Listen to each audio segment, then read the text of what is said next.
ভালোবাসা উতলিয়ে পড়ে বিয়ের আগে, কিন্তু বিয়ের পরে মানুষ আর স্ত্রীদেরকে ভালোবাসে না।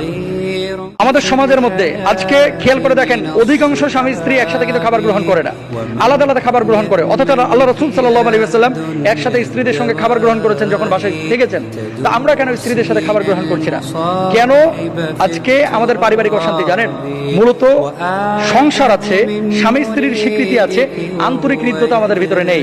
হিসাব নিকেশ যখন স্বামী স্ত্রীর মধ্যে এমনটা হবে, বিয়ে করে তার কাছ থেকে আমি পেলাম কি, স্ত্রীও যখন বলবে যে বিয়ে করে আমি স্বামীর কাছে কি পেলাম, স্বামী যখন চিন্তা করবে ওকে বিয়ে করে আমি আমার শ্বশুর বাড়ি থেকে কি পাইলাম, পারিবারিক ভাবে ঝামেলাটা তখনই তৈরি হবে। সুতরাং বৈবাহিক অবস্থাটা এটা একটা হৃদ্যতার অবস্থা, ভালোবাসার অবস্থা, মমত্ববোধের অবস্থা।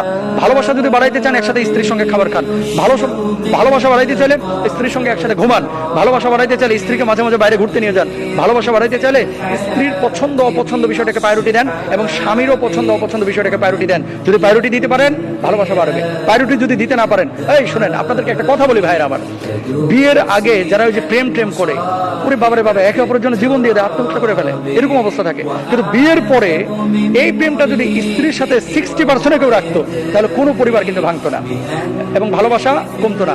প্রত্যেকটা জিনিস আমরা এগুলো খেয়াল করার চেষ্টা করবো যে বৈবাহিক সম্পর্ক স্থাপনের পরে স্ত্রীর দিকে তাকাইলেও সব, স্ত্রীকে ধরলেও সব, স্ত্রীর সাথে খাইলেও সব, স্ত্রীর দিকে তাকায় মুচকে হাসি দিলেও সব। আল্লাহ তাআলা সগীরা গুনাহ মাফ করবেন। সুবহানাল্লাহ।